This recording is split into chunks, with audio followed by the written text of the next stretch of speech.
हमारे ARP विनोद कुमार मल्ल sir और वरिष्ठ शिक्षक संकुल राम मनोहर सर से आग्रह करेंगे सरस्वती माता का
जिला के लिए एक प्रेरणादायक करना है तो जीवन में कुछ करना है तो मन के मारे मत बैठो, आगे आगे बढ़ना है तो हिम्मत हारे मत बैठो, आगे आगे बढ़ना है तो हिम्मत हारे मत बैठो।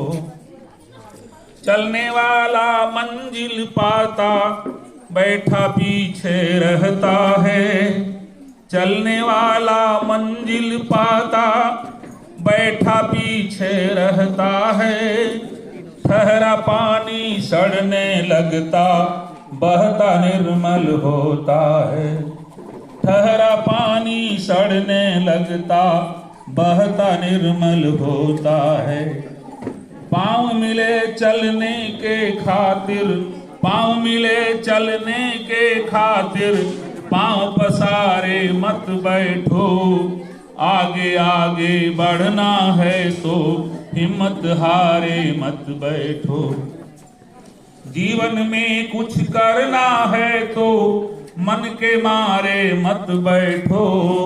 आगे आगे बढ़ना है तो हिम्मत हारे मत बैठो।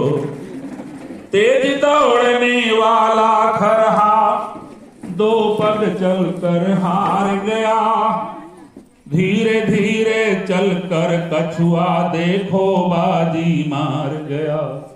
तेज दौड़ने वाला खरहा दो पग चलकर हार गया। धीरे धीरे चलकर कछुआ देखो बाजी मार गया। मिलाकर चलो कदम से कदम मिलाकर, दूर किनारे मत बैठो। आगे आगे बढ़ना है तो हिम्मत हारे मत बैठो।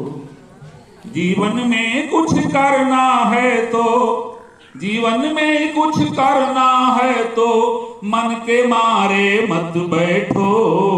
आगे आगे बढ़ना है तो हिम्मत हारे मत बैठो।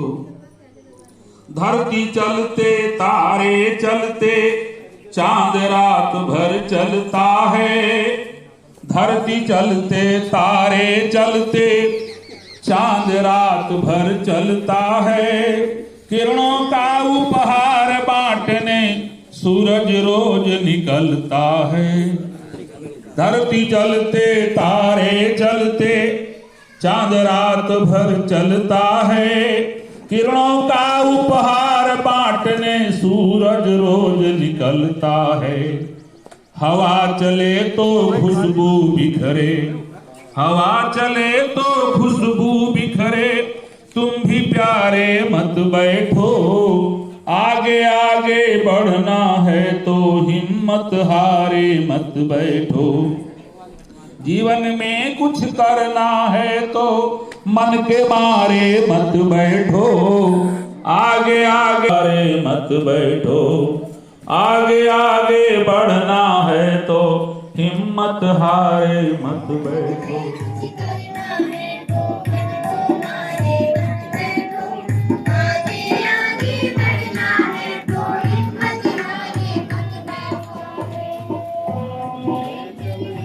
बोलिए भाई, बोलिए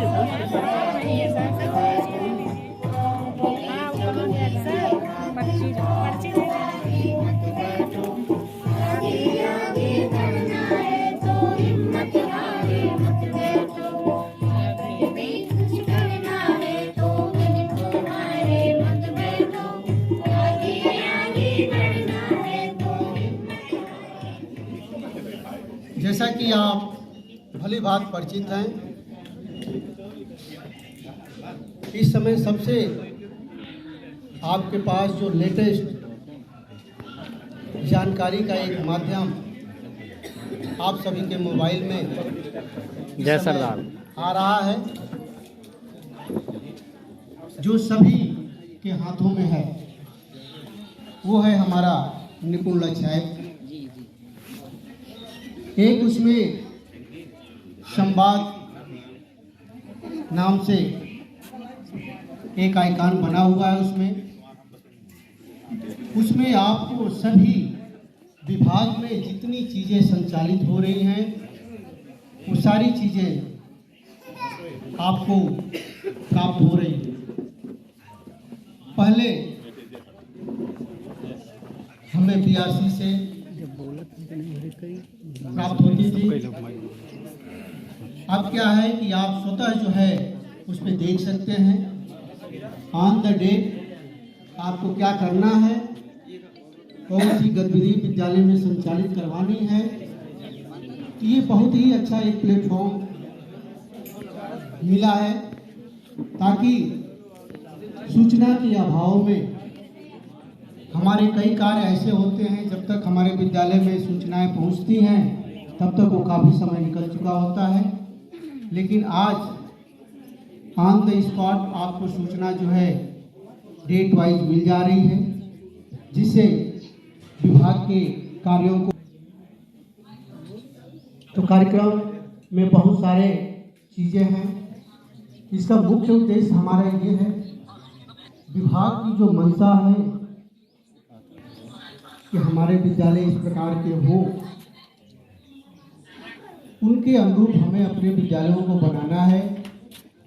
और उसमें जो हमारे नवनिहाल बच्चे हैं उनको NEP 2020 के तहत जो नई शिक्षा नीति हमारी आई है उसके तहत उनको हमें तैयार करना है। तो उसके लिए हम तत्पर हैं, नेता से कर भी रहे हैं।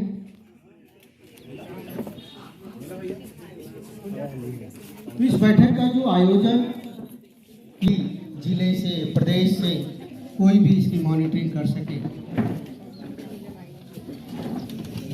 और एक जगह इकट्ठा होने का तात्पर्य यह है कि हमारे विद्यालय में महीने भर में विभाग द्वारा संचालित कार्यक्रमों में जो भी कठिनाइयां महसूस हो रही हैं उसको एक दूसरे के सहयोग से इसको दूर किया जा सके। तो मुख्य हमारा जो कार्य है विद्यालयों में वो शिक्षण कार्य, उस शिक्षण कार्य को सुचारू रूप से संचालित करने के लिए ये हमारी बैठकें आयोजित की जा रही हैं। कायाकल्प सरकार देख रही है, वो अपना करा रहे हैं, उसकी मॉनिटरिंग हो रही है। लेकिन हमारा जो मुख्य उद्देश्य होता है उनको बेहतर ढंग से कक्षा अनुरूप भाषा और गणित में उनको दक्ष बनाना। उसी के तहत इसमें मुख्य फोकस हमारा जो है आपका 1 से 3 तक की संदर्शिकाओं का प्रयोग, 4 से 8 तक 2 प्रकार के हमारे डेमो जो है अभी आगे के कार्यक्रमों में संचालित होंगे। अभी हम लोगों की एक बैठक आयोजित की गई थी जिसके हमारे मुखिया जो थे वो CDO सर थे। समीक्षा बैठक में जो हमारे कुछ महत्वपूर्ण बिंदु थे उसको आप सभी के सामने उसको मैं साझा करूंगा और इस कार्यक्रम के तहत जोड़ते हुए इस कार्यक्रम को आगे बढ़ाने का प्रयास किया जाए। जो है एक बच्चों का नेट परीक्षा आकलन हुआ। इस आकलन परीक्षा में हमने करा तो दिया, अब हमें ये नहीं मालूम था कि ये जुड़ेगा किससे। इसमें बहुत सारी गलतियां हुई हैं और मैं चाहूँगा और मैं आश्वस्त भी होना चाहता हूँ कि आप प्रत्येक विद्यालय में जो है जो नेट परीक्षा के परिणाम हैं वो कक्षाओं में लगे हैं। अगर न लगे हों तो उनको लगा दिए जाएं। उसके पश्चात आपको निपुण लक्ष्य आकलन पे जो है अभी हमारे डाइट प्रशिक्षकों द्वारा आकलन कराया गया। उसमें हमारे उस विद्यालय निपुण, तो निपुण विद्यालय का तात्पर्य ये नहीं है कि 10 बच्चों का आकलन हो गया और आपका विद्यालय निपुण हो गया। ये जस्ट ट्रायल था। तो देखा गया कि ये प्रोसेस जो है सही है कि नहीं। तो निपुण विद्यालय का मतलब ये है, सबसे पहले आप लोग ये ध्यान दे रहे होंगे कि 1 से 3 बस करना है, बाकी जो है कुछ नहीं करना है। लेकिन ऐसा नहीं है। अगर कंपोजिट विद्यालय है तो 1 से 8 तक सभी बच्चे जो है अपनी दक्षता अनुसार होने चाहिए। तो हमें बहुत मेहनत करनी है। जो विद्यालय हमारे निपुण घोषित किए गए हैं उनको और मेहनत करनी पड़ेगी। जब हमें कोई पद मिल जाता है तो उस पद को बरकरार रखने के लिए हमें 2 गुना मेहनत करनी पड़ती है।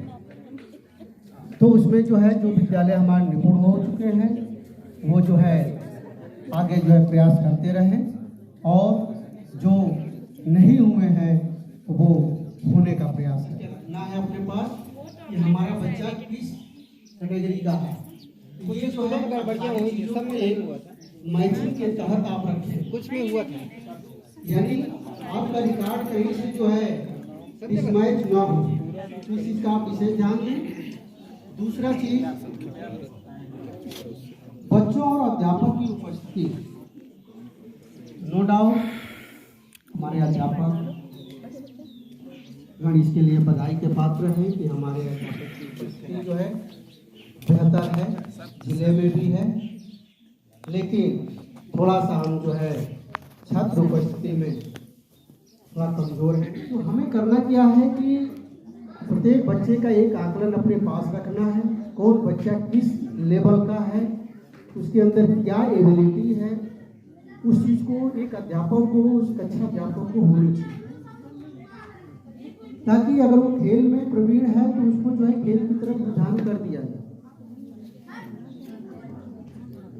अच्छा वक्ता देख रहे हैं कि वो जो है मॉनिटरिंग अच्छी कर रहा है तो उसको मॉनिटर बना दिया जाए, और इसी पद्धति को लागू करते हुए जो अंतिम हमारा जो बैक बेंचर बच्चा है उसको हमें जो है अगली सीट तक अगर आप ला देते हैं तो वही जो है असली शिक्षक कहलाता है।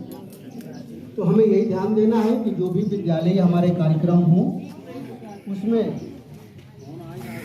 विद्यालयी कार्यक्रमों में उन बच्चों की प्रतिभागिता जरूर सुनिश्चित करें, उनको आगे लाने का प्रयास करें। चौथा बिंदु, शिक्षक व अभिभावक के मध्य आत्मीय संबंध स्थापित करना और एसएमसी बैठक और पीटीएम बैठक में उनको बुलाना। कहीं न कहीं जब हमारा ये विद्यालय इस गांव से ही जुड़ा हुआ, इसी गांव के बच्चे हैं, तो हमें अध्यापक से जो है, अध्यापक और अभिभावक का जो संपर्क है वो बेहतर होना चाहिए। कहीं कहीं आप देख रहे होंगे इसकी कमी जो है, कमी का दुष्परिणाम आप देख रहे होंगे कि कोई ऐसे विद्यालय हैं जहाँ पे बच्चों की उपस्थिति जो है बहुत ही चैलेंजिंग हो चुकी है। क्यों हो रही है? कहीं बाहर से, शहर से थोड़ी बच्चे आएंगे गाड़ी से, बच्चे तो उसी गांव के ही होंगे। तो हमें इसके लिए अपनी कार्य योजना बदलनी होगी, उसमें नए नए खोज करने होंगे कि कैसे इसको हम बेहतर कर सकते हैं, और हमें करना ही पड़ेगा। अगला बिंदु है शिक्षक संकुल के माध्यम से जो बच्चे नियमित विद्यालय नहीं आते हैं उनके अभिभावकों से संपर्क करें। तो आप ये देखें, प्रेयर में ही जब आप प्रेयर कराएं उसी समय बच्चों की अटेंडेंस जो है लगाना सुनिश्चित करें। अगर वहीं पे अटेंडेंस अगर आप करते हैं तो जो बच्चा नहीं आया होता है या जो आता है वो बहुत खुश हो जाता है। तो इस पद्धति को अपना जो है डेली रूटीन में डाल लें। और सबसे मुख्य चीज हमारे विद्यालय प्रमुख के लिए कायाकल्प के तहत जो भी 19 पैरामीटर्स पे काम हो रहे हैं, जो भी विभाग हमारे जुड़े हुए हमारे विद्यालय से और कार्यों को पूर्ण करने का प्रयास कर रहे हैं, उनकी गुणवत्ता को विद्यालय प्रमुख जो है उसकी गुणवत्ता को जरूर ध्यान दें। अगर कार्य बेहतर न हो तो उस कार्य को जो है अपने आला अधिकारी बीओ सर को या डायरेक्ट आप सीडीओ सर को भी जो है बता सकते हैं, अवगत करा सकते हैं। तो इस चीज़ का अगर आपने सारी चीज़ों को ओके कर दिया और अवगत नहीं कराया, कार्य खराब हुआ है, तो जब अगर उनकी टीम अगर रन करेगी और उस कार्य में अगर कमी पाई जाएगी तो विद्यालय प्रमुख की जिम्मेवारी तय कर दी जाएगी। तो इसलिए थोड़ा सा आप सभी जो है इसको अलर्ट मोड में लें। सूचना जब ही देंगे तो कार्य हो सकता है कि जो कमी आ रही है वो बेहतर हो जाएगा, क्योंकि कार्य उनको करना है। तो इसलिए तो कार्य जो है थोड़ा और अच्छा हो। धन्यवाद सर, आपने जिला स्तर पर जो भी कार्य चल रहे हैं उनसे विस्तार में हम सबको वहाँ परिचित कराया। अब कार्यक्रम की अगली कड़ी में कुछ डिजिटल शिक्षक प्रशिक्षण आ रहे हैं निपुण संवाद पर, उन्हें हमें कैसे करना है इसके बारे में विस्तार से हमें बताएंगे शिक्षक संकुल श्री शंकर द्विवेदी। इसमें हमको उसको वीडियो को देखना पड़ता है और इस क्रम के पहले मैं छोटी सी कुछ महत्वपूर्ण बातें हैं इस पर चर्चा करने के बाद फिर हम इस पे आते हैं। और जो हमारे इसमें तो प्रेजेंट टाइम में महत्वपूर्ण कार्य है वो शिक्षण योजना का प्रयोग है। जैसे सर ने अभी सब सारी चीज़ें आपको बता चुके हैं। 1, 2, 3 में जो हमारी संदर्शिका चल रही है 4-5 में बच्चों का जो लेवल है उसके हिसाब से हम काम करेंगे। और इसके बाद अगर TLM है, गणित किट है, विज्ञान किट, इन सब का प्रयोग हमको साथ साथ अपने कक्षा में करना है। प्रिंट रिच मटेरियल में बिग बुक, कविता, कहानी, पोस्टर, चित्र चार्ट जो भी हैं इनका प्रयोग हमको बराबर करते रहना है। छात्र सहभागिता के लिए हम सबसे ज़्यादा से ज़्यादा गतिविधि का प्रयोग कर सकते हैं। आकलन ट्रैकर है, ये सब हम टाइम टू टाइम भरते रहे। बच्चों को होमवर्क जरूर दें इस समय पे। जैसे ही नए सत्र चल रहे हैं तो ऐसा ना हो कि बच्चे आए क्लास में और क्लास के बाद खाली हो जाए। रिमेडियल के लिए सबसे अधिक बुक तालिका, वर्कबुक मिली है सबको ना, सब विद्यालय मिल गए। वर्कबुक भी बच्चों से भराते रहना है। निपुण तालिका है, इसको भी कंप्लीट करना है। और निपुण सूची, इसके बाद आकलन, निपुण लक्ष्य ऐप से आकलन करना था सभी को। आज लास्ट डेट थी। अपने ब्लॉक का जो स्थान था वो सबसे निचले पायदान पर था और जबकि सबसे ज़्यादा टेक्निकल काम हमारे ब्लॉक में ही होता है। तो आज के डेट में सभी बच्चों का आकलन करना था। आप सभी ने किया है? अगर किया है तो निश्चित ही कल जो रिजल्ट आएगा वो अपने ब्लॉक के लिए अच्छा रिजल्ट आएगा। और सबके मोबाइल में निपुण लक्ष्य ऐप डाउनलोड होना चाहिए। अगर डाउनलोड नहीं है तो आप आकलन नहीं कर पाएंगे। और जो नए टीचर्स आए हैं उनके लिए है कि MDM पे अपना नंबर फीड करवा लें और इसके बाद निपुण लक्ष्य ऐप डाउनलोड करके उनका OTP उसमें आ जाएगा तो उनका ऐप चालू हो जाएगा। इसके बाद दीक्षा ऐप पे तमाम प्रकार के आपके वीडियो आते रहते हैं। पॉकेट डायरी जूनियर क्लास में मिली है सबको। आप वहाँ पर हर क्लास में कम से कम ज़्यादा नहीं तो कम से कम एक टाइम एक ही वीडियो दिखाएं। बच्चे भी जानेंगे और हम लोग भी देखेंगे, कुछ उससे सीखेंगे। वार्षिक साप्ताहिक शिक्षण योजना पर मतलब उस वीडियो में बताया गया है वार्षिक साप्ताहिक योजना हमको कैसे बनानी है, उसको देखना है वीडियो के माध्यम से। इसके बाद दूसरा था भाषा की शिक्षक संदर्शिका का समग्र समझ आया था। तो इन सब वीडियो को हमको 4-4 वीडियो 5-5 वीडियो आते हैं। उसमें कुछ आपके टॉपिक रहते हैं कि इस प्रकार से टॉपिक पे काम करना है। तो जो भी है उन सबको आपको बराबर करते रहना है। अगर आप ट्रेनिंग करेंगे तो आपकी सीधा डायरेक्ट दीक्षा ऐप पे ट्रेनिंग की लिस्ट में एक संख्या बढ़ जाएगी। प्रश्न उत्तर हो रहा है। भाषा विषय में कालांश 3 में किस प्रकार की गतिविधियां बताई गई हैं? केवल प्रवाहपूर्ण पठन की गतिविधियां, केवल पठन अभ्यास की गतिविधियां, पठन अभ्यास एवं प्रवाहपूर्ण पठन की गतिविधियां, डिकोडिंग एवं पठन अभ्यास की गतिविधियां। इसका तीसरा ऑप्शन सही है, पठन अभ्यास एवं प्रवाहपूर्ण पठन की गतिविधियां। इतना आप करेंगे उसके बाद सबमिट कर देंगे। कंप्लीट हो गया। अपना स्कोर आप देखेंगे, व्यू स्कोर हमारे में 5/5 दिख रहा है। इसका मतलब सभी जवाब आपके सही हैं। अगर 5/5 नहीं दिख रहा है तो आप फिर से करिए उसको और सही उत्तर दीजिए। ऐसे ही जितने भी उसमें मैसेज आ रहे हैं सभी को ओपन करके और जो भी प्रश्न पूछा जा रहा है उसका जवाब देना है और उसको देना ही देना है, क्योंकि वो आपकी ID पर शो करेगा। नहीं दिए रहेंगे तो दिखता रहेगा, उसे आप छिपा नहीं सकते। ना तो झूठ बोल सकते हैं कि हम कर चुके हैं इस कार्य को। हमारे खपड़िया विद्यालय परिवार में जैसा कि हमारा विद्यालय सबसे पहले निपुण हुआ है, उसके लिए हमने बहुत कोई खास प्रयास नहीं किया है जो है। और हमसे ज़्यादा आप लोग खुद ही जानते हैं जो है विद्यालय को निपुण करने के लिए सब टीम भावना से काम होना चाहिए। अगर आपसी सहयोग नहीं है, कितने भी आप टैलेंटेड हैं, विद्यालय कभी निपुण नहीं होगा।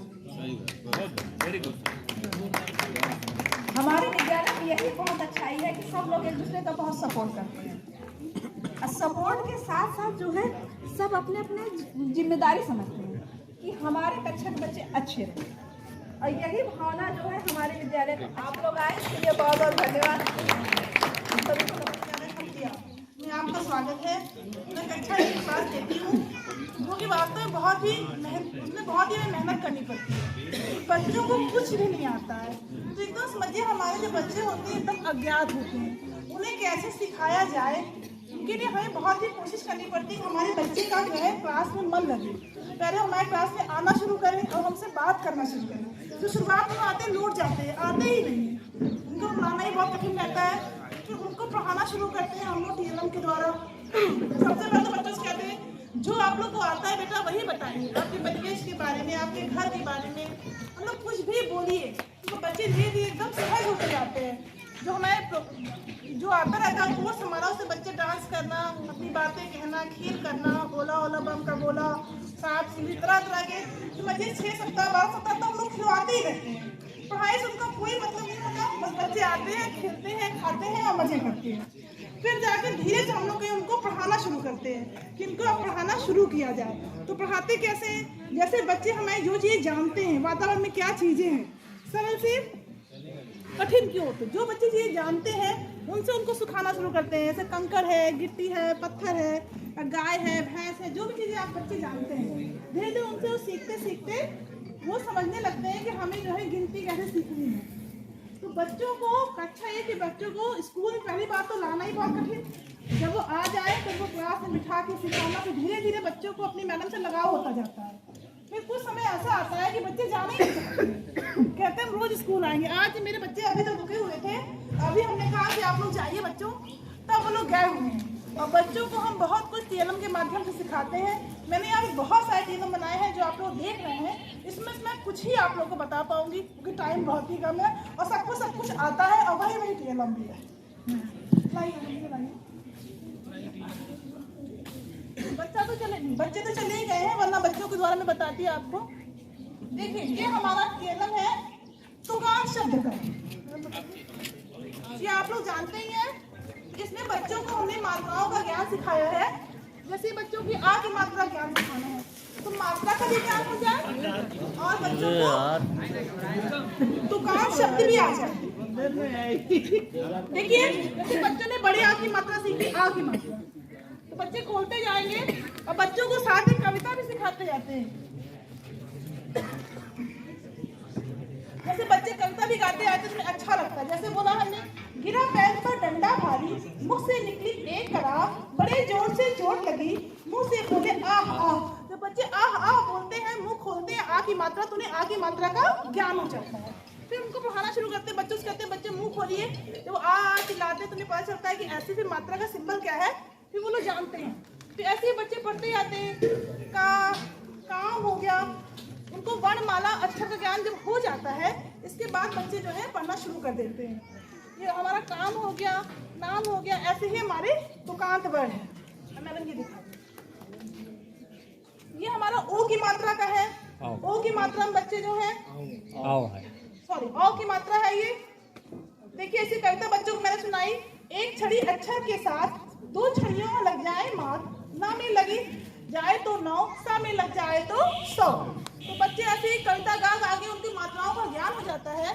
फिर इस तरह बच्चे हमारा अ की मात्रा पढ़ते हैं, चौक है, अक्षर पहचानते रहते हैं और मात्राओं का भी ज्ञान हो जाता है, शौक है। ऐसे ही हमारे बच्चों को अ की मात्रा का ज्ञान हो जाता है। अब ये देखिए हमारे बच्चों को बड़ी ई की मात्रा का ज्ञान है, साथ ही मात्राओं के साथ ही तुकान शब्द का भी ज्ञान हो जाता है। अब ये ई की मात्रा का ज्ञान है। इसमें देखिए ऐसी कविता लिखी हुई है, रीना बैठी बाग के अंदर, खेल रही थी गुड़िया सुंदर, पैर पे चींटी चढ़ गई भाई, ई कर वह चिल्लाई। ऐसे ई करते ही बच्चों को बड़ी ई की मात्रा का ज्ञान हो जाता है। अभी बच्चे पढ़ना शुरू कर देते हैं, हीरा, चीरा, मात्रा लगाए रहते हैं, शीरा, मीरा, जीरा, मीरा, हीरा। अब देखिए इस तरह ए की मात्रा का ज्ञान, ये हमारा इसमें एड़ी का चित्र बना हुआ है। ए की मात्रा बच्चे शुरू करते हैं, ऐसे ही बच्चे बोलते जाते हैं कविता के साथ, एक चांद है सूरज है एक गगन में धरती एक, ए मेरे भैया कुछ तो बोल, ये धरती लंबी या गोल, ए मेरे भैया। तो ये हमारा क्या हो गया, ए की मात्रा का बच्चों को ज्ञान हो गया। तो बच्चे बोले छेना, लेना, सेना, ऐसे ही तुकार शब्द के द्वारा बच्चों को मात्राओं का भी ज्ञान होता जाता है। अब नेक्स्ट देखिए, ऐसे हमारा गणित का, इसमें बच्चे जो है इकाई दहाई अपने हिसाब से तीलियां रख लेते हैं, जो भी हम नंबर लिख देते हैं, उसके बाद उसको हासिल करते हुए बच्चे हमारे जोड़ सीख लेते हैं। ये देखिए हमारे बच्चों को ये आपका भी फोन नंबर, इसमें बच्चे जो है ऐसे जब जितनी उनको पहचान आती रहती है वो अपनी ऐसे खोलने जान जाते हैं। उसके बाद क्या आएगा 7 आएगा।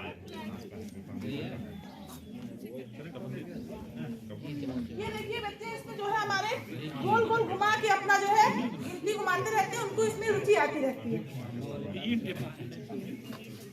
ये बच्चों ने हमारे मिट्टी का खिलौना बनाया है, ये अपना बनाते रहते हैं अपने हाथ से। जब मिट्टी बरसात का मौसम आता है या मिट्टियों को बनाया, मैं रखा नहीं है, ये बच्चों ने बनाया है। ये देखिए हमारा ये जीवन चक्र है। बच्चे पूछते हैं कैसे क्या हुआ मैडम, तो बच्चे अपना ड्राइंग के थ्रू बहुत आराम से हर चीज समझ जाते हैं।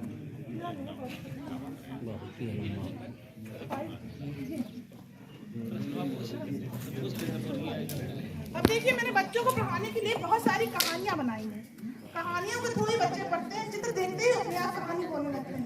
जैसे ये कहानी आपने देखी होगी, इस कहानी को जानते होंगे। इसमें लोमड़ी और सारस की कहानी है कि लोमड़ी ने कैसे सारस को बुलाया और सारस ने उसके साथ, लोमड़ी ने क्या किया सारस के साथ, फिर सारस ने लोमड़ी के साथ क्या किया। तो बच्चों की ऐसी सब कहानियां जो है रटी रहती हैं। ये बच्चों की कौवा वाली कहानी है, इसमें बच्चों को जो है ऐसी कहानी के थ्रू बच्चों को हम पढ़ाते रहते हैं। अब देखिए बच्चों को ऐसे हम लोग रावी पढ़ते पढ़ाते हैं, बच्चों को चित्र दिखाते रहते हैं। हमारे क्लास में सब बच्चे बना के रखे हुए हैं, देखिए जैसे बच्चों को हमने लोग रावी पढ़ते पढ़ाया। माँ से बच्चे पहचान जाएंगे, माँ से क्या है, तो माँ से मेढक, बच्चा बोलेगा चित्र देख के। माँ से माला,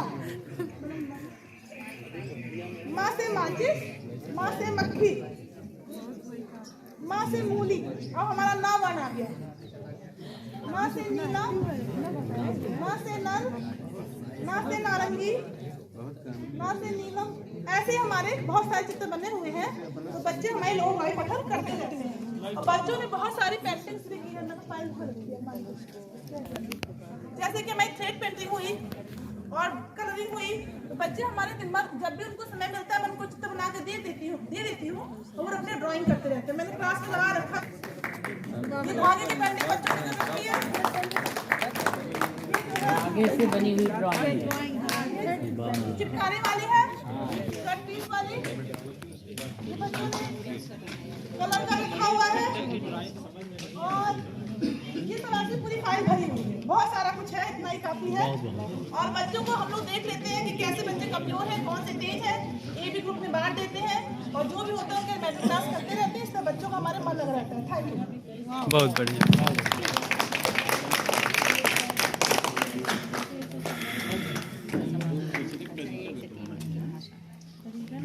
ये नीलम मैडम द्वारा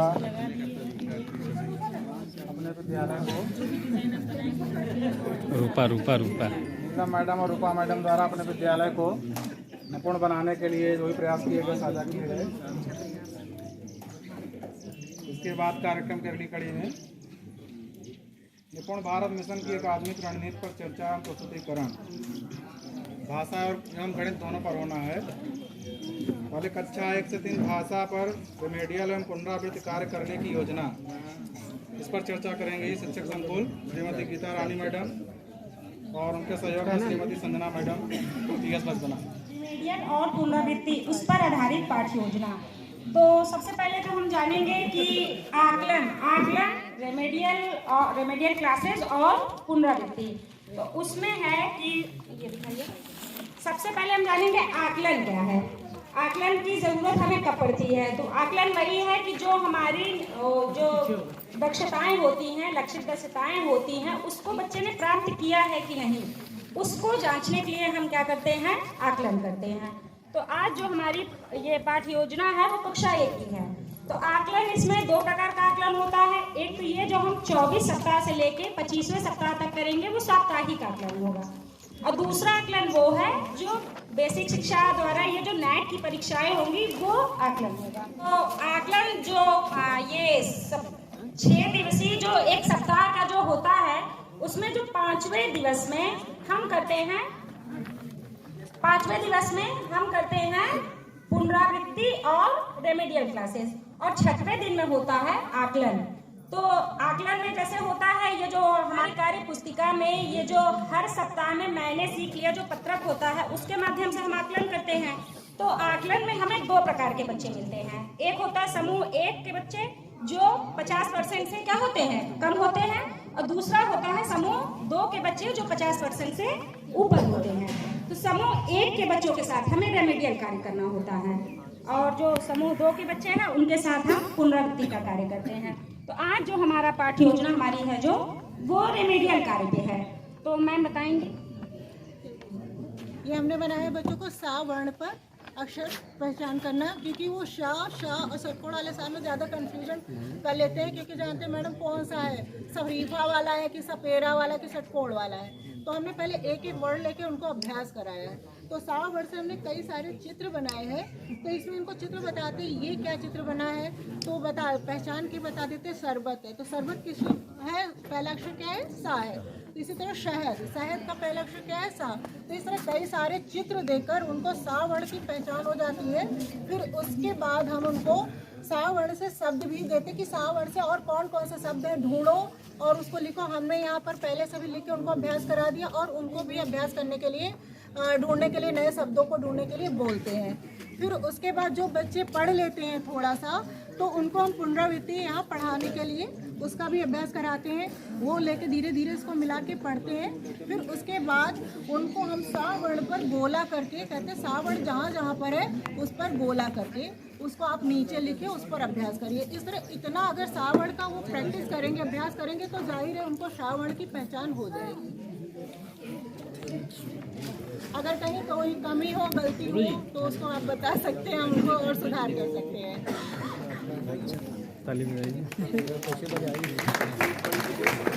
प्रक्रिया पंचायत है, इसमें प्रसार चरण खोजे हम जाने, कक्षा कक्ष में कार्य करने की योजना पर चर्चा करेंगे। प्राथमिक विद्यालय जेठूपुर खास से समस्त बताने की मिला है वो है गणित शिक्षण प्रक्रिया में पंचाली का महत्व।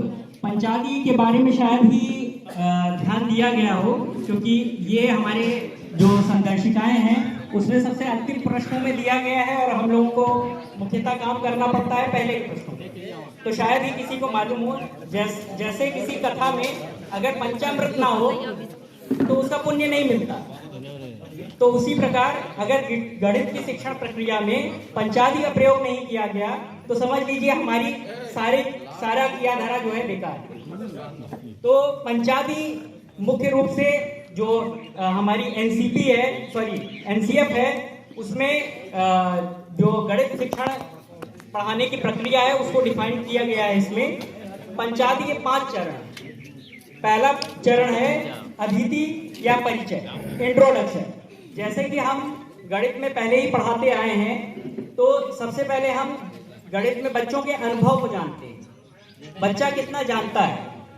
पहले हम उसके बारे में बात करेंगे कि बच्चा कितना जानता है। अगर हम बच्चे से पूछते हैं कि गाय के कितने पैर हैं, तो बच्चा आसानी से बता लेता है कि गाय के 4 पैर हैं, लेकिन उसको संख्या ज्ञान नहीं है, वो केवल सुना हुआ है इसलिए वो बता पा रहा है। तो जो संख्या ज्ञान है उसी से उसकी समस्या निकल कर आती है, और जब समस्या निकल के आती है तो हम उसी का बोध कराते हैं। बोध उसी से समस्या निकालेंगे, और समस्या निकालने के बाद हम उसको बोध कराएंगे। ये काम हम बहुत पहले से करते भी आ रहे हैं, जब शिक्षण योजना की जगह पाठ योजना चलती थी। आप लोगों को याद होगा कि पहले पाठ योजना चलती थी, अब शिक्षण योजना चलती है। तो उस समय भी हम यही कार्य करते थे, पहले परिचय कराते थे, पहले बच्चे से पूर्व ज्ञान से अनुभव प्राप्त करते थे, और उसके बाद हम उसको एक समस्या के रूप में प्रश्न देते थे और उसका उत्तर देते थे कि इसको इस तरीके से किया जा सकता है।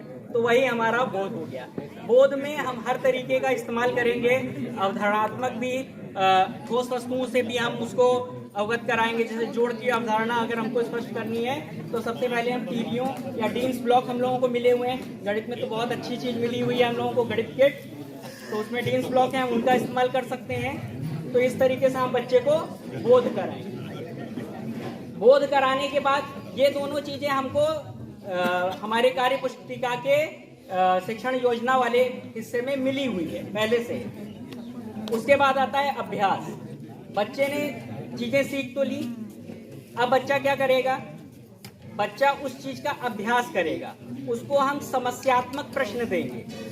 अगर बच्चा जोड़ का प्रश्न करना अगर मैंने जोड़ का प्रश्न उसको सिखाया है तो मैं उससे समस्यात्मक प्रश्न पूछूंगा, वो भी अलग अलग तरीके के। ये नहीं कि केवल 3 और 5 को ऊपर नीचे लिख दिया और जोड़ दिया।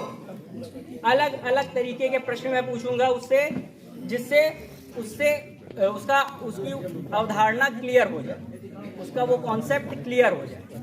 जैसे अगर तुम बाजार जाते हो और तुमको 2 टॉफी लेनी है, लेकिन 3 टॉफी पापा ने और दिला दी, तो कितनी टॉफियां अब तुम्हारे पास होंगी? इस तरीके के सरल प्रश्नों के द्वारा हम उसको इबारती प्रश्नों का भी प्रयोग करना सिखा देते हैं। नेक्स्ट आता है प्रयोग या एप्लीकेशन।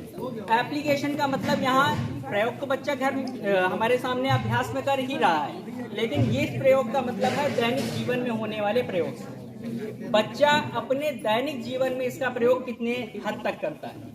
बच्चा घर में कोई सामान क्या गिनता है तो क्या जोड़ता है। इस तरीके की चीजें हमको, या तो हम उसको यहाँ पर अपने स्कूल में, अपने विद्यालय में चीजें देकर बताते हैं कि हाँ इनको जोड़कर देखो, या हम उस अभिभावक से भी पेरेंट्स टीचर मीटिंग जो होती है उसमें भी पूछते हैं कि क्या बच्चा इस तरीके की गतिविधियां करता है। और सबसे आखिरी में है प्रसार। प्रसार के लिए हमको खोजें और जाने नाम का एक छोटा सा जो है ऑप्शन दिया गया है हमारे कार्य पुस्तिकाओं में। इसमें हम आगे की भविष्य की चीज़ों के लिए बच्चे को प्रेरित करके छोड़ देते हैं।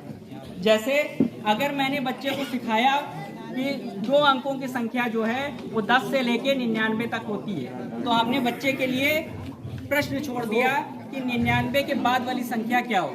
अगर बच्चा 2 अंकों की संख्या ही पढ़ा हुआ है तो 3 अंकों की संख्या नहीं बता पाएगा, लेकिन उसके अंदर एक जिज्ञासा जरूर रहेगी कि जैसे 2 अंकों की संख्या होती है वैसे 3 अंकों की संख्या भी हो सकती है। तो इस तरीके से हम उसको जिज्ञासा देंगे और जिज्ञासा का समाधान करेंगे। धन्यवाद।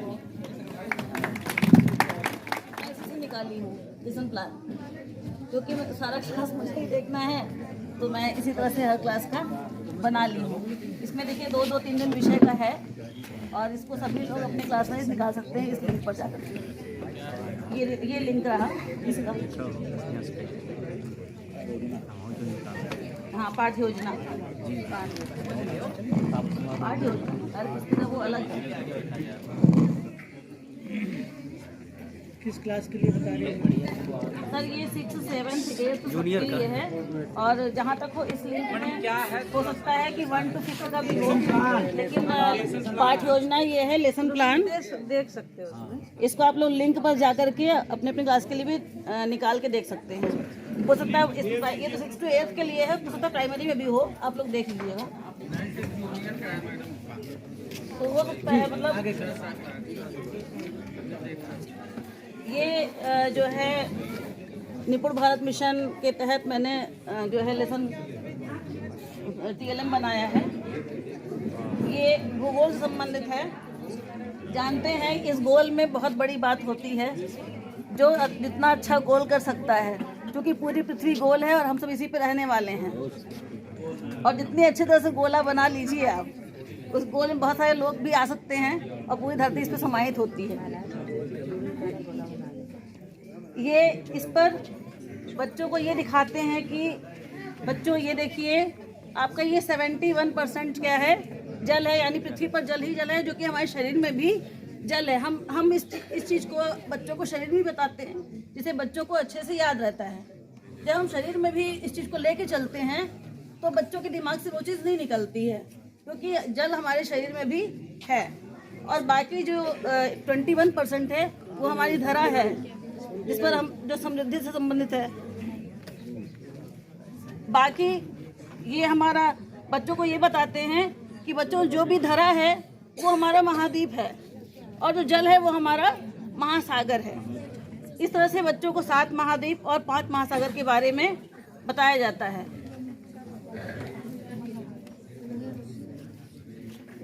उसके बाद ये बच्चों को दिखाते हैं और कहते हैं कि बच्चों हमारा भारतवर्ष एशिया महाद्वीप पर ही स्थित है और सबसे बड़ा महाद्वीप भी है।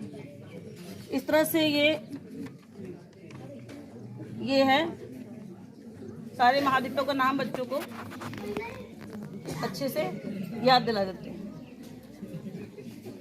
ये बच्चों को मैं आज दिखा के भी लाई हूँ। उसके बाद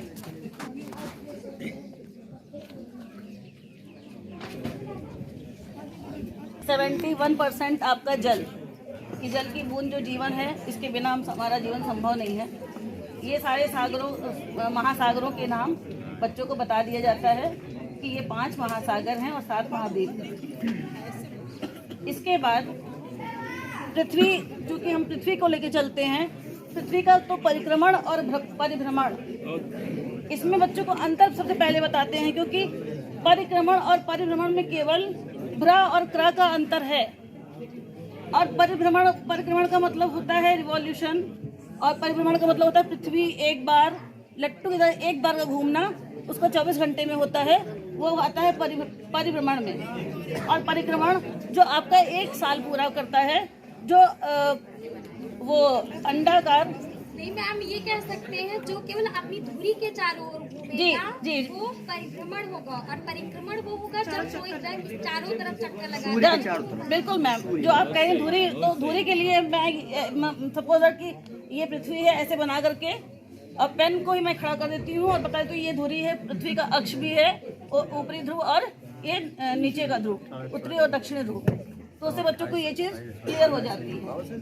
और परिक्रमण में थोड़ा सा उनको कंफ्यूजन होता है, तो ये बता दिया जाता है कि जब पृथ्वी का 1 दिन पूरा होता है तो घूर्णन होता है। घूर्णन का अर्थ होता है घूमना, तो ये परिक्रमण हो जाता है। और परिक्रमण के कारण रिवॉल्यूशन एंड रोटेशन, जी,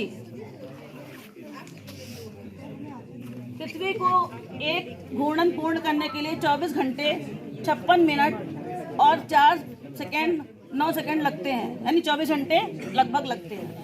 मैंने नहीं बनाया है,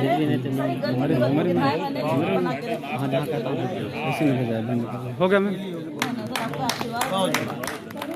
मेरा नमस्कार। यहाँ हम आज बताने आए रेमेडियल टीचिंग। रेमेडियल टीचिंग हम लोग अपने क्लास में बच्चों के साथ करते हैं। तो हमने अपने क्लास में हम लोग ने कैसे किया वो हम बताएं। तो सबसे पहले जब हम बच्चों को पढ़ाते हैं क्लास में, तो हम देखते हैं कि अलग अलग टाइप के बच्चे रहते हैं। मतलब कुछ बच्चे बहुत जल्दी सीख लेते हैं, कुछ बच्चों को मीडियम टाइप के, और कुछ बहुत ही धीमी गति से सीखते हैं। तो हम यहाँ पे उन्हीं को कैटेगराइज करके ग्रुप्स में हमने कैटेगराइज किया, group A, group B and group C. तो जैसे मान लीजिए क्लास में 25 बच्चे हैं, तो ग्रुप ए में जो तीव्र बुद्धि के बच्चे थे वो 8 बच्चे आ गए, और सेकंड में आ गए 10 बच्चे, और थर्ड में आ गए 7 बच्चे। तो इन तीनों के ऊपर हमें काम करना है। तो सबसे पहले जब हम मंडे टू फ्राइडे क्लास पढ़ाते हैं बच्चों को, तो हमने ऐसे कोई टॉपिक पढ़ाया, तो उसके बाद सैटरडे को उस पर हम एक टेस्ट टाइप का है, तो उसको हम प्रयोग में लाएंगे। तो सबसे पहले जैसे ग्रुप एक सरल एग्जाम्पल लेके हम लोग चलते हैं। जैसे कि मैथ्स का है, तो जोड़ घटाना गुणा भाग सबको मान लीजिए हमने सिखाया है। तो कुछ बच्चे जो ग्रुप ए के थे वो सब आता है, और सेकंड ग्रुप को जोड़ घटाना आता है, और थर्ड ग्रुप को केवल जोड़ आता है। तो ये ऐसा करेंगे हम लोग कि जब बच्चों को आपस में ही चैलेंज करना है। ये हमने चैलेंजिंग बॉक्स रख दिया है, हर ग्रुप के सामने एक बॉक्स रहेगा। तो चैलेंजिंग बॉक्स में एक जैसे रिया है वो सरिता को चैलेंज करेगी, तो एक पर्ची बनेगी। पर्ची में जो चैलेंज कर रहा है उसका नाम, और जिसको करना है उसका नाम, और एक क्वेश्चन रहेगा, ठीक है। और उसको हमने पर्ची बॉक्स में डाल देना है। इस तरह सब बच्चों को पार्टिसिपेट करना है, उस बॉक्स में डाल दिया। एक ग्रुप वाले बच्चे ए को चैलेंज करेंगे, बी वाले बी को, और सी वाले सी को। उसके बाद फिर रैंडमली 5 पर्चियाँ निकाली जाएंगी, उसमें बच्चों के नाम वो आगे बोर्ड पे हल करेंगे क्वेश्चन। अगर वो कर लेते हैं तो चैलेंज को क्रॉस कर लिए, अगर नहीं कर पाते हैं तो हम वहाँ पे रेमेडियल करेंगे। कि जिन बच्चों को नहीं आ रहा है तो उन पे हम वर्क करेंगे, उनको और सिखाएं अच्छे से। और नहीं तो फिर इस तरह बच्चे हम सेलेक्ट करते हैं कि किस किस ग्रुप में आ रहे हैं, ठीक है।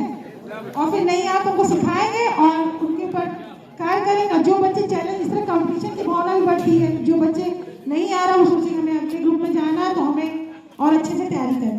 Thank you. नमस्कार, मैं प्राथमिक विद्यालय लोकमणिपुरा से नेहा चौधरी, सहायक अध्यापक। हम लोगों को टॉपिक मिला था रिमेडियल टीचिंग पे ही मिला था कि रिमेडियल टीचिंग हम कैसे करेंगे, उसके लिए और क्या उत्कृष्ट प्रयास कर सकते हैं, उसको और कितने अच्छे तरीके से हम बच्चों के सामने लाएं, बच्चों को और कितने अच्छे तरीके से समझा सकते हैं। ये है भोजन के स्रोत।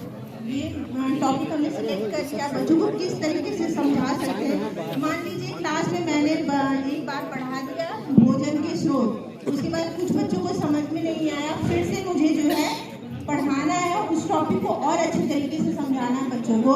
तो मैं नेक्स्ट टाइम इस चार्ट को दिखा के बच्चों को समझाऊंगी कि किस तरीके से जो है भोजन के स्रोत हमारे लिए कितने जरूरी है। भोजन कहाँ कहाँ से प्राप्त होता है, और कुछ पेड़ पौधों से प्राप्त होता है भोजन, कुछ जंतुओं से प्राप्त होता है। पेड़ पौधों से जो भोजन हमें प्राप्त होता है, कुछ अनाज होते हैं जिसमें कि गेहूं, ज्वार, धान और मक्का आ रहा है। कुछ दालें हैं जिसमें कि चना, अरहर, मूंग और मसूर है। इसमें सब्जियां हैं, सब्जियों में आलू, टमाटर, मटर, लौकी, ये सब। मतलब कि सीधा सिंपल सा मतलब इसका ये है कि चित्रों को दिखा के बच्चों को बस ये ध्यान में रखा जाए कि बच्चे कितने और अच्छे तरीके से सीख सकते हैं, इन चीज़ों को और अच्छे से जान सकते हैं।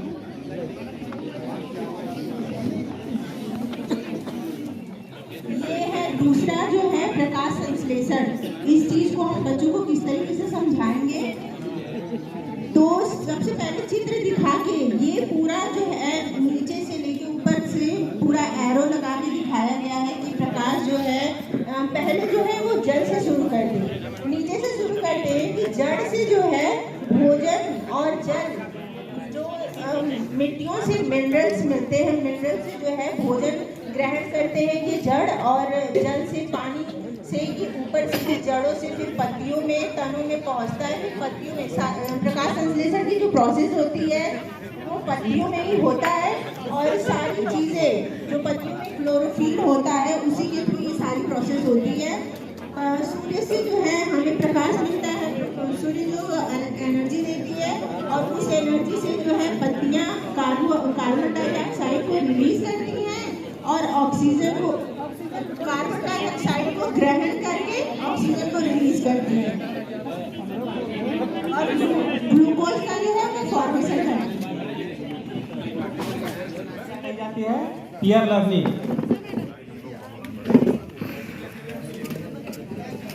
पीयर लर्निंग का लाभ कुछ आता रहे, थोड़ी बहुत उसको समझ हो और अच्छे बच्चे के साथ मिलकर अपने समझ को बढ़ा सके। और इसके बाद इसको हम कैसे कर सकते हैं, प्रयोग में कैसे ला सकते हैं, तो इसका सबसे सीधा चीज ये है कि अगर हमारे पास अगर टीएलएम है, एक टीएलएम को अगर सभी कक्षाओं में अगर बताया जाए तो टीएलएम के माध्यम से हम बच्चे को, टीएलएम 2 बच्चों को हमने बुला लिया, इसके बाद एक बच्चा खड़ा है, एक बच्चा अपना आपस में बातचीत करके उस टीएलएम के माध्यम से सीख सकता है।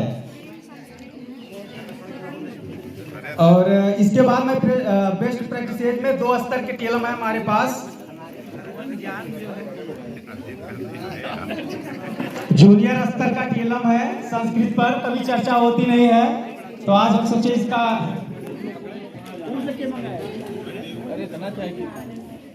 इसमें देखिए, अगर हम टीएलएम के बारे में देखें, कुछ ज्यादा है नहीं, कैसे बनाया गया है, गत्ते का प्रयोग किया गया है, 2 चक्के बनाए गए हैं और इसमें कई खाने बनाए गए हैं। ये सिस्टम ऐसा है कि इस पे आप किसी भी विषय में कोई भी टीएलएम आप बना सकते हैं, चाहे वो हिंदी का हो, चाहे गणित का हो, चाहे अंग्रेजी का हो, चाहे विज्ञान का हो। हमारे सर्वनाम का प्रयोग किया गया है। जो हमारा सबसे पहला स्टेप होता है संस्कृत में अनुवाद बनाने का, वो यहीं से हमारा शुरुआत होती है इसकी। इसमें हमने देखिए आपको तीनों वचन के तीनों पुरुष को हमने इसमें लिखा हुआ है, और इसके बाद इसमें हमने इस साइड में पठ के रूप को क्रम वाइज लिखा हुआ है। तो इसमें अगर मान लीजिए कि अगर पहला अगर अनुवाद हम बच्चे को बताते हैं कि हुआ पढ़ता है, तो काहे माने हुआ होता है बच्चों को हम बताएंगे, इसके बाद पढ़ने का भी उसको संस्कृत में अर्थ बताएंगे। तो होता क्या है कि इसको हम टीएलएम को रख के बच्चों को केवल आपस में मिलाना है। जैसे मान लीजिए कि हमने यहाँ कहा कि वह पढ़ता है पे ले आएगा बच्चा प्रथम पुरुष का एक वचन के गोला यहाँ पे ले आया। यहाँ पे जैसे प्रथम पुरुष में एक वचन में आ गया स माने क्या हुआ वह। अब दूसरी साइड में भी हम प्रथम पुरुष के एक वचन को हमको बच्चे से मिलवाना है।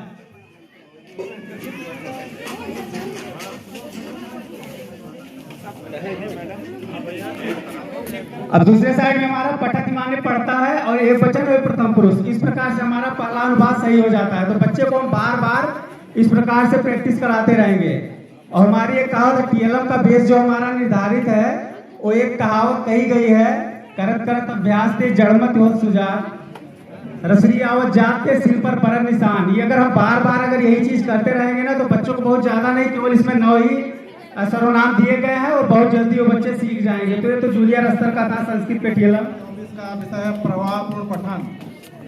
इसमें पीएस रचना से हैं श्रीमती रीना सिंह, पीएस देवरानी सालनी मैडम, पटौदी कंचनवा से मधुलिका शैलेश मैडम। का तरीका कक्षा 3 में सप्ताह 8 से 25 कालांश के शुरुआती 20 मिनट में हमें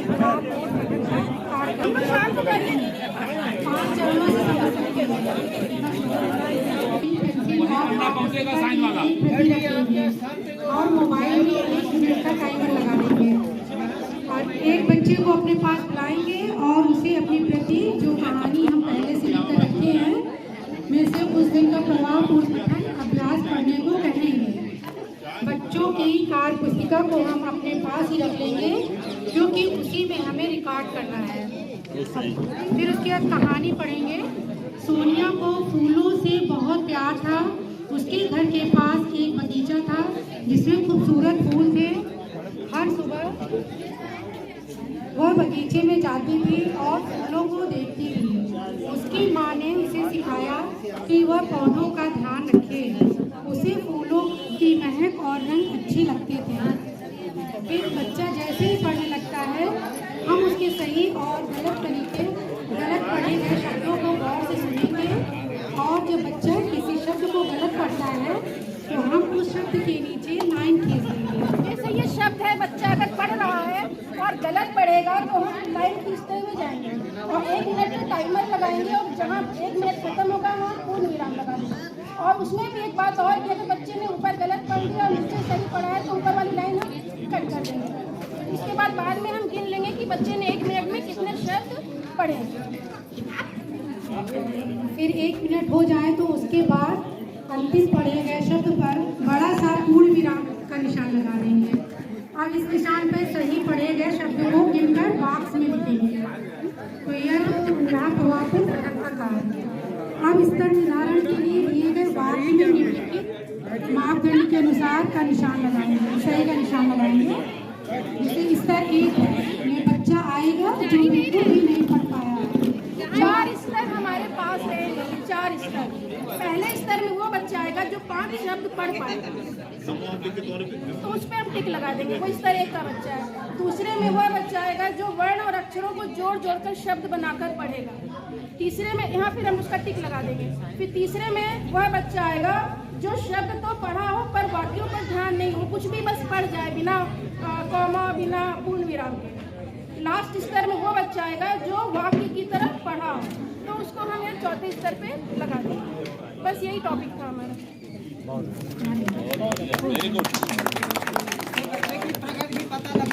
सप्ताह 8 में से 25 में दिवस 1 से 4 तक प्रतिदिन कक्षा के 25% बच्चों के साथ कराना है पर डे।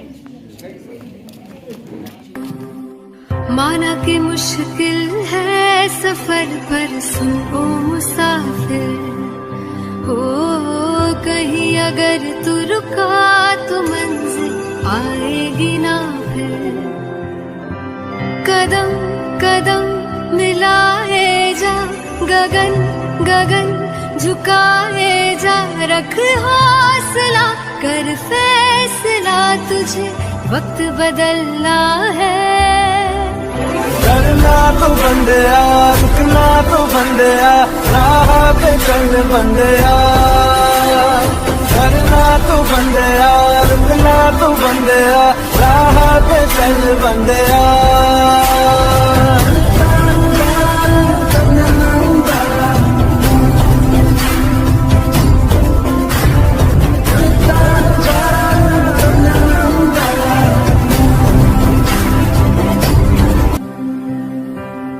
बंदिया रे बंदिया बंदिया रे बंदिया राह पे चल बंदिया बंदिया रे बंदिया बंदिया रे बंदिया राह पे चल बंदिया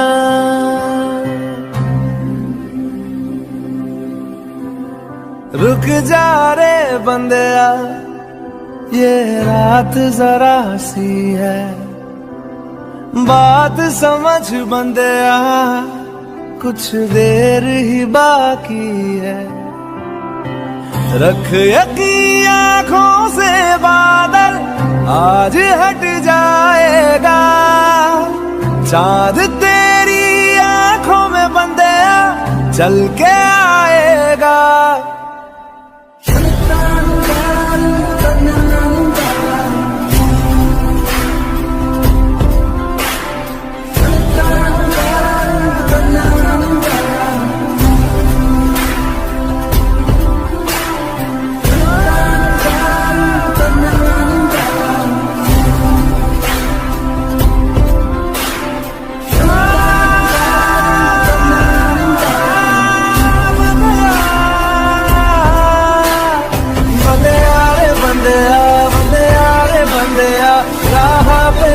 बंदिया बंदिया रे बंदिया बंदिया रे बंदिया राह पे चल बंदिया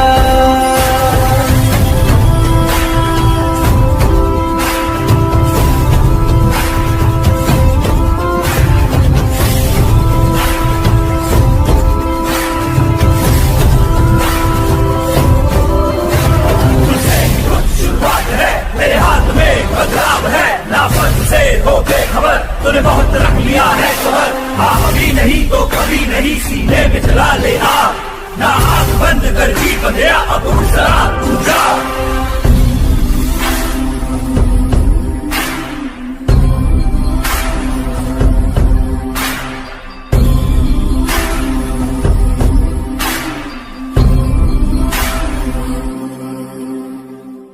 माना कि मुश्किल है सफर पर सुनो मुसाफिर हो कहीं अगर तू रुका तो मंजिल आएगी ना फिर कदम कदम मिलाए जा गगन गगन झुकाए जा रख हौसला कर फैसला तुझे वक्त बदलना है करना तो बंदिया रुकना तो बंदिया राह पे चल बंदिया करना तो बंदिया रुकना तो बंदिया राह पे चल बंदिया